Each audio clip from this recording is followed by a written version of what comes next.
Shalom Bapak Ibu, Saudara sekalian yang dikasihi Tuhan. Puji Tuhan, kembali mari saat teduh. Ayo ya, kita semangat untuk bersaat teduh. Saya percaya dalam hidup ini ya memang pasti kita mengalami masalah, problema. Banyak ya. Tetapi begini, ketika kita bersungut-sungut, keadaan tidak jadi lebih baik. Mungkin kita akan semakin depresi. Ketika kita marah, mungkin kita sedih, kita kecewa, kita akan justru semakin down ketika masalah terjadi itu.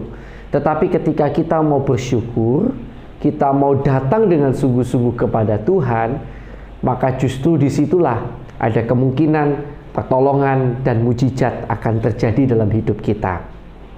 Karena itu mari taruh semua masalah kita, problema kita, dan kita utamakan Tuhan lebih dulu.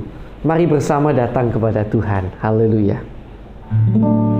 Kita akan pujikan Saatku Menyembahmu, Rohmu Bekerja.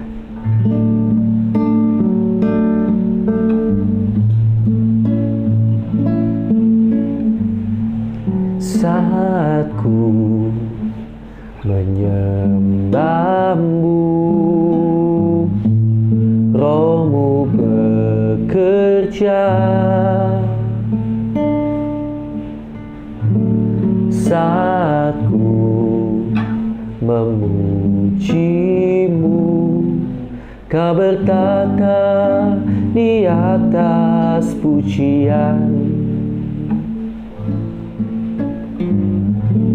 Saatku menyembahmu, Rohmu bekerja. Saatku memujimu, Kau bertata di atas pujian. Ku angkat hatiku,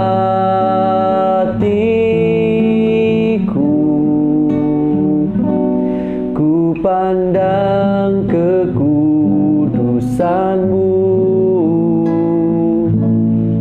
Saat ku sembah, ku puji-Mu, ku rasakan kehadiran-Mu Tuhan. Mari sama-sama katakan, saat ku menyembah-Mu, saat ku menyembah-Mu, Rohmu bekerja. Saat ku memuji-Mu, Kau bertata di atas pujian. Ku angkat hatiku,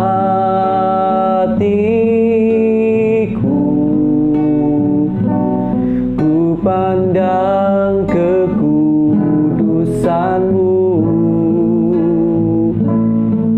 Saat ku sembah, ku puji-Mu, ku rasakan kehadiran-Mu Tuhan.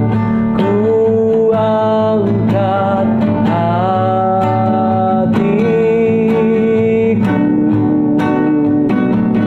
ku pandang kekudusan-Mu.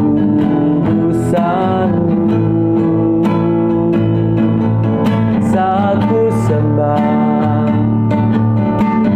ku puji-Mu, ku rasakan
lebih dalam lagi dan lebih lagi kami mau menikmati kasih-Mu Tuhan. Tinggal dekat-Mu setiap saat di dalam kehidupan kami.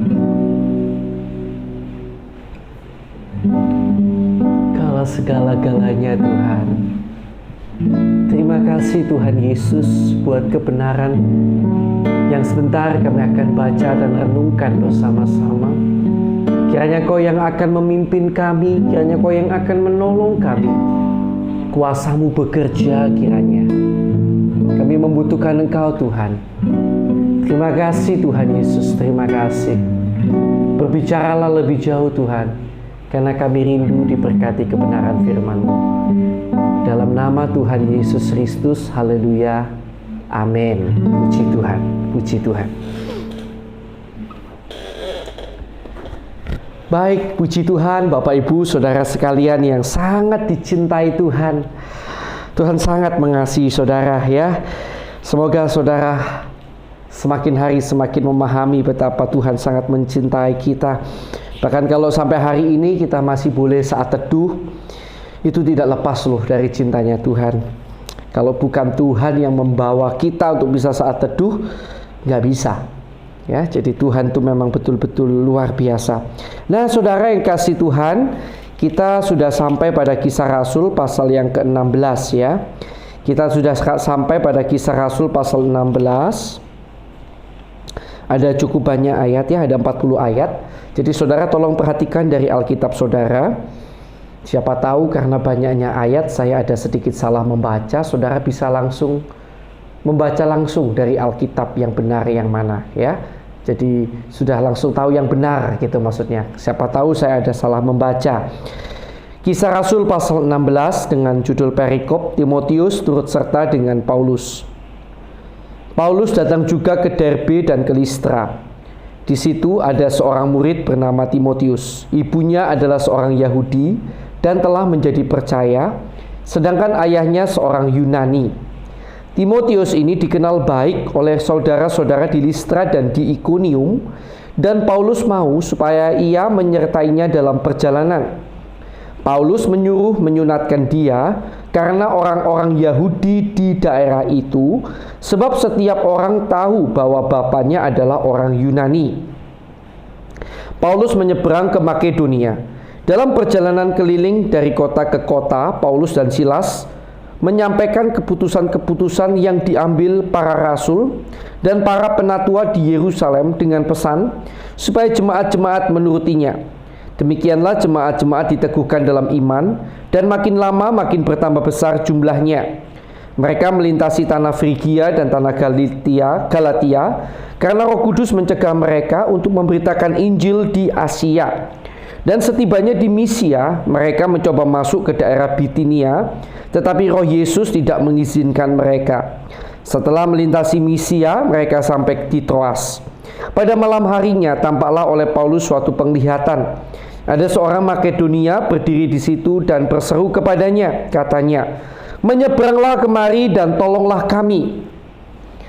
Dan setelah Paulus melihat penglihatan itu, segeralah kami mencari kesempatan untuk berangkat ke Makedonia.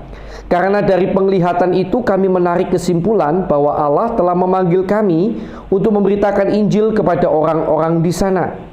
Lalu kami bertolak dari Troas dan langsung berlayar ke Samotrake, dan keesokan harinya tibalah kami di Neapolis. Dari situ kami ke Filipi, kota pertama di bagian Makedonia ini, suatu kota perantauan orang Roma. Di kota itu kami tinggal beberapa hari. Paulus di Filipi. Pada hari Sabat kami keluar pintu gerbang kota. Kami menyusur tepi sungai dan menemukan tempat sembahyang Yahudi yang sudah kami duga ada di situ. Setelah duduk, kami berbicara kepada perempuan-perempuan yang ada berkumpul di situ. Seorang dari perempuan-perempuan itu yang bernama Lydia turut mendengarkan. Ia seorang penjual kain ungu dari kota Tiatira yang beribadah kepada Allah. Tuhan membuka hatinya sehingga ia memperhatikan apa yang dikatakan oleh Paulus. Sesudah ia dibaptis bersama-sama dengan seisi rumahnya, ia mengajak kami, katanya, Jika kamu berpendapat bahwa aku sungguh-sungguh percaya kepada Tuhan, marilah menumpang di rumahku. Ia mendesak sampai kami menerimanya. Pada suatu kali ketika kami pergi ke tempat sembahyang itu, kami bertemu dengan seorang hamba perempuan yang mempunyai roh tenung. Dengan tenungan-tenungannya, tuan-tuannya memperoleh penghasilan besar. Ia mengikuti Paulus dan kami dari belakang sambil berseru, katanya, "Orang-orang ini adalah hamba Allah yang maha tinggi. Mereka memberitakan kepadamu jalan kepada keselamatan." Hal itu dilakukannya beberapa hari lamanya. Tetapi ketika Paulus tidak tahan lagi akan gangguan itu, ia berpaling dan berkata kepada roh itu, "Demi nama Yesus Kristus, aku menyuruh engkau keluar dari perempuan ini." Seketika itu juga keluarlah roh itu. Kepala penjara Filipi. Ketika tuan-tuan perempuan itu melihat bahwa harapan mereka akan mendapat penghasilan lenyap, mereka menangkap Paulus dan Silas lalu menyeret mereka ke pasar untuk menghadap penguasa. Setelah mereka membawa keduanya menghadap pembesar-pembesar kota itu, berkatalah mereka, katanya, "Orang-orang ini mengacau kota kita ini karena mereka orang Yahudi. Dan mereka mengajarkan adat istiadat yang kita sebagai orang Rom tidak boleh menerimanya atau menurutinya." Juga orang banyak bangkit menentang mereka. Lalu pembesar-pembesar kota itu menyuruh mengoyakkan pakaian dari tubuh mereka dan mendera mereka. Setelah mereka berkali-kali didera, mereka dilemparkan ke dalam penjara. Kepala penjara diperintahkan untuk menjaga mereka dengan sungguh-sungguh. Sesuai dengan perintah itu, kepala penjara memasukkan mereka ke ruang penjara yang paling tengah dan membelenggu kaki mereka dalam pasungan yang kuat. Tetapi kira-kira tengah malam, Paulus dan Silas berdoa dan menyanyikan puji-pujian kepada Allah, dan orang-orang hukuman lain mendengarkan mereka. Akan tetapi terjadilah gempa bumi yang hebat, sehingga sendi-sendi penjara itu goyah. Dan seketika itu juga terbukalah semua pintu dan terlepaslah belenggu mereka semua. Ketika kepala penjara itu terjaga dari tidurnya dan melihat pintu-pintu penjara terbuka, ia menghunus pedangnya hendak membunuh diri karena ia menyangka bahwa orang-orang hukuman itu telah melarikan diri. Tetapi Paulus berseru dengan suara nyaring, katanya, "Jangan celakakan dirimu, sebab kami semuanya masih ada di sini." Kepala penjara itu menyuruh membawa suluh, lalu berlari masuk dan dengan gemetar tersungkurlah ia di depan Paulus dan Silas. Ia mengantar mereka keluar sambil berkata, "Tuan-tuan, apakah yang harus aku perbuat supaya aku selamat?" Jawab mereka, "Percayalah kepada Tuhan Yesus Kristus dan engkau akan selamat, engkau dan seisi rumahmu." Lalu mereka memberitakan firman Tuhan kepadanya dan kepada semua orang yang ada di rumahnya. Pada jam itu juga kepala penjara itu membawa mereka dan membasuh bilur mereka. Seketika itu juga ia dan keluarganya memberi diri dibaptis. Lalu ia membawa mereka ke rumahnya dan menghidangkan makanan kepada mereka. Dan ia sangat bergembira bahwa ia dan seisi rumahnya telah menjadi percaya kepada Allah. Setelah hari siang, pembesar-pembesar kota menyuruh pejabat-pejabat kota pergi kepada kepala penjara dengan pesan, "Lepaskanlah kedua orang itu."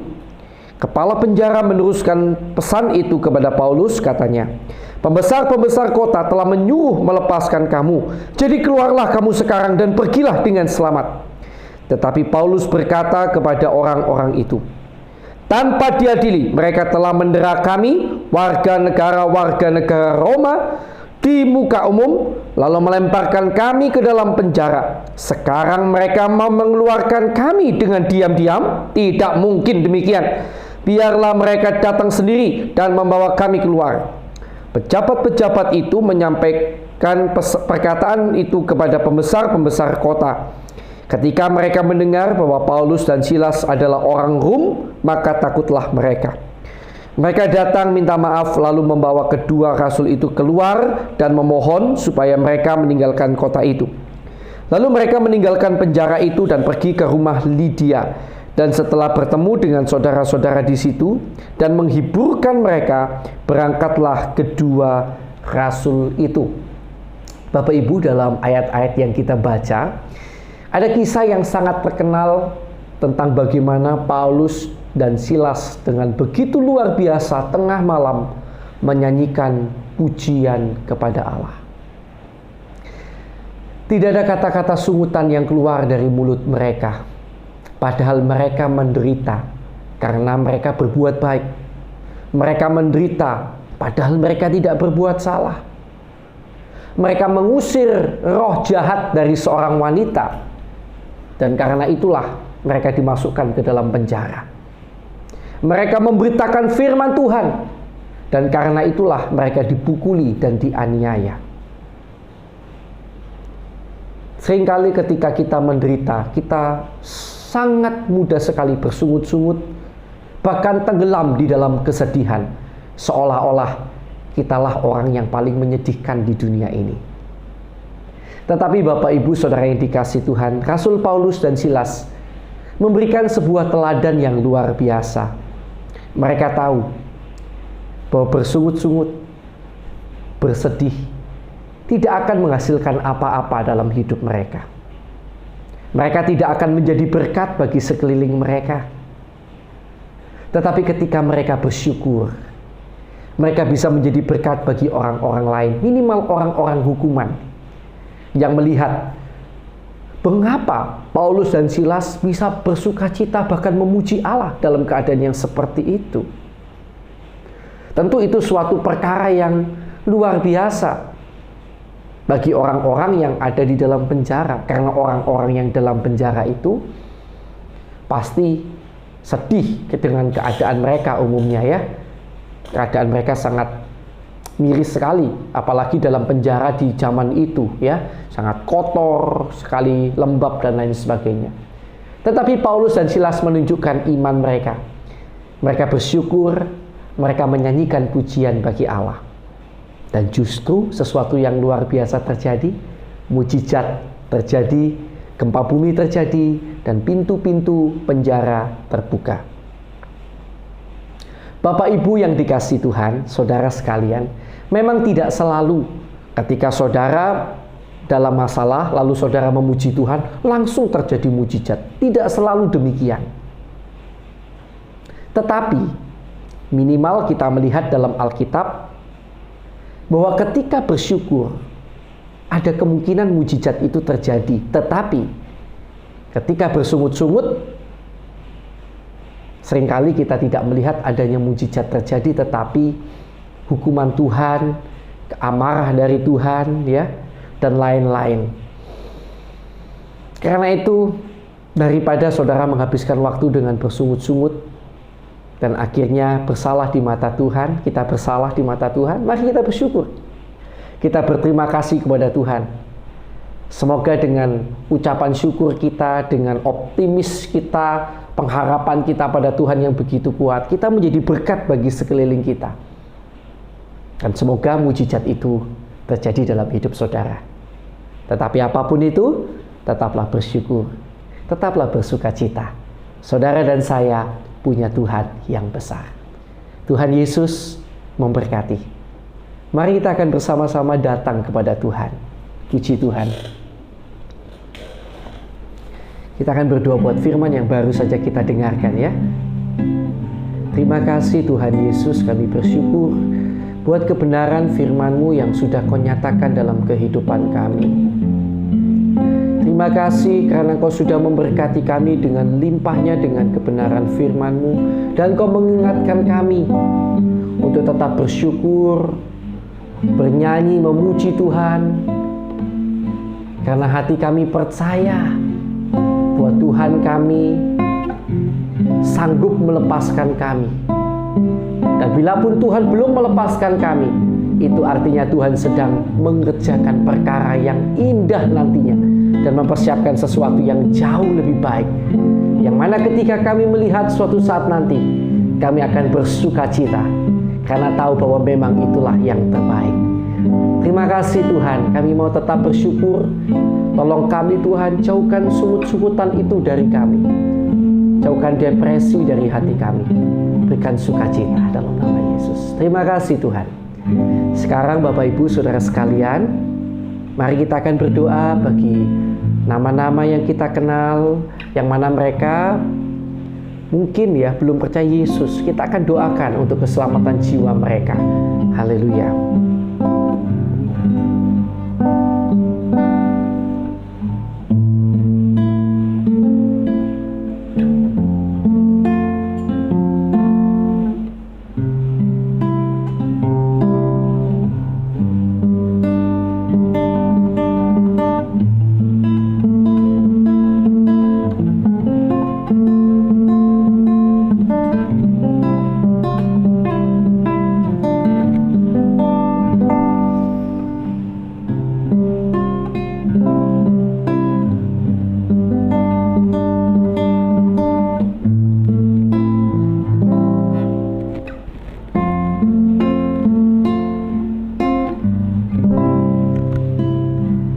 Yuk kita lanjutkan doa kita. Tuhan, kami juga berdoa buat sahabat-sahabat, saudara-saudara kami seiman di seluruh dunia yang sampai sekarang masih menderita siksa dan aniaya. Tuhan, tolong ampuni kesalahan mereka. Kami percaya Tuhan akan kuatkan mereka. Dan kalau mereka memang menderita karena nama-Mu, karena kebenaran firman-Mu, walaupun mereka tidak bersalah, Tuhan, kami mohon kalau boleh Tuhan lepaskan mereka dari siksa dan aniaya itu. Tolonglah Tuhan, belas kasihan-Mu kiranya ada atas hidup mereka. Kami juga berdoa dalam nama Yesus untuk bangsa dan negara kami Indonesia. Tuhan, ampuni kesalahan pemimpin bangsa kami, pendahulu bangsa kami, bahkan kami umat-Mu di Indonesia. Ampuni Tuhan, berikan berkat-Mu, pertolongan-Mu, kasih karunia-Mu atas Indonesia. Tolong agar Indonesia di tahun 2021 dan tahun-tahun yang akan datang kiranya boleh dalam keadaan yang jauh lebih baik daripada tahun-tahun sebelumnya. Semakin hari semakin lebih baik, lebih damai, lebih sejahtera, lebih aman. Dan kalau boleh, lebih dan lebih banyak jiwa yang dimenangkan bagi kemuliaan nama Tuhan. Terima kasih Tuhan. Dalam nama Yesus, tolong Tuhan agar banyak pertobatan terjadi di Indonesia. Dan hamba juga berdoa untuk hamba-Mu maupun semua orang yang disebut sebagai seorang pendeta, hamba Tuhan, penginjil, gembala, guru, orang-orang yang memiliki gelar kependetaan, gelar-gelar teologi. Tuhan, berkati dan tolong kami beserta keluarga kami. Berikan kami dan keluarga kami hati yang tulus untuk terus melayani Tuhan. Tuhan, kiranya cukupkan segala apa yang kami perlukan. Dan kiranya Tuhan juga menolong memperlengkapi kami sehingga kami dapat lebih efektif lagi dalam melayani Tuhan.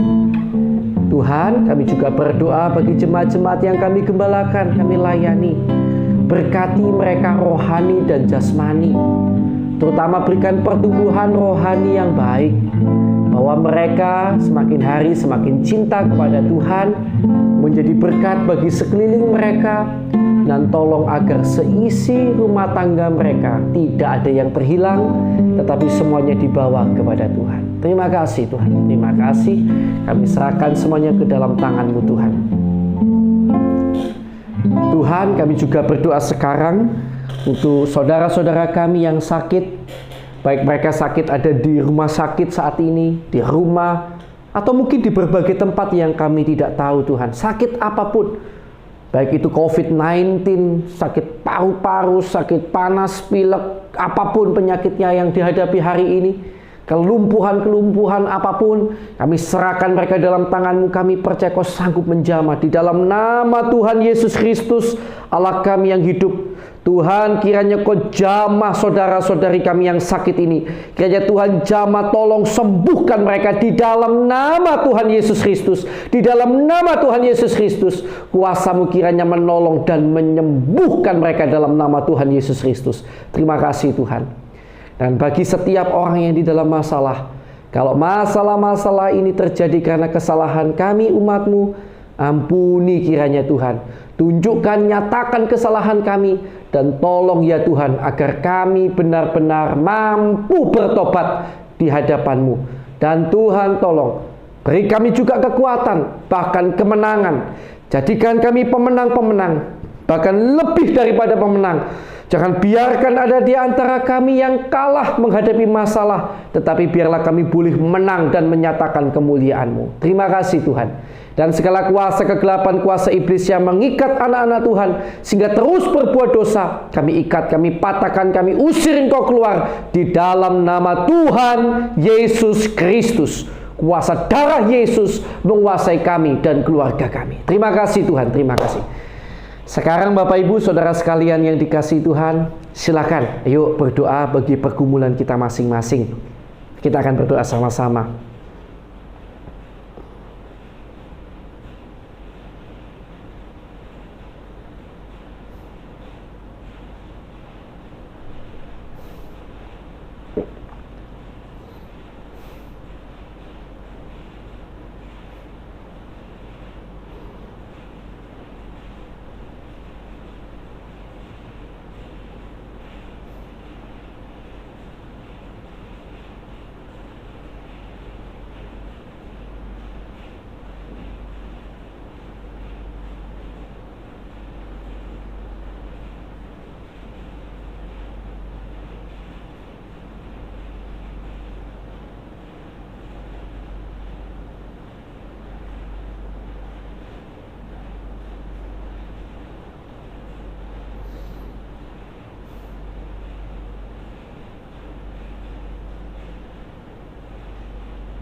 Baik, sudah ya, mari kita akan lebih jauh berdoa. Tuhan, sekarang kiranya Engkau memberkati keluarga kami, pelayanan kami, dan pekerjaan kami. Kiranya di dalam segala perkara, di dalam segala hal, Tuhan akan memakai kehidupan kami, memberkati kami, dan memakai kami sampai nafas hidup kami yang terakhir. Kiranya kami dipakai untuk kemuliaan nama-Mu Tuhan. Karena hidup kami di dunia ini sementara. Kami tidak mau hanya mengumpulkan harta duniawi, tetapi kami ingin mengumpulkan harta surgawi, hidup menyenangkan hati-Mu Tuhan. Karena itulah yang bernilai kekal. Tolong kami Tuhan, tolong kami. Dan kami percaya, kami terima berkat-Mu di dalam nama Allah Bapa, Allah Anak, Allah Roh Kudus, di dalam nama Tuhan Yesus Kristus. Yang percaya, mari bersama saya katakan amin. Puji Tuhan. Tuhan Yesus memberkati saudara.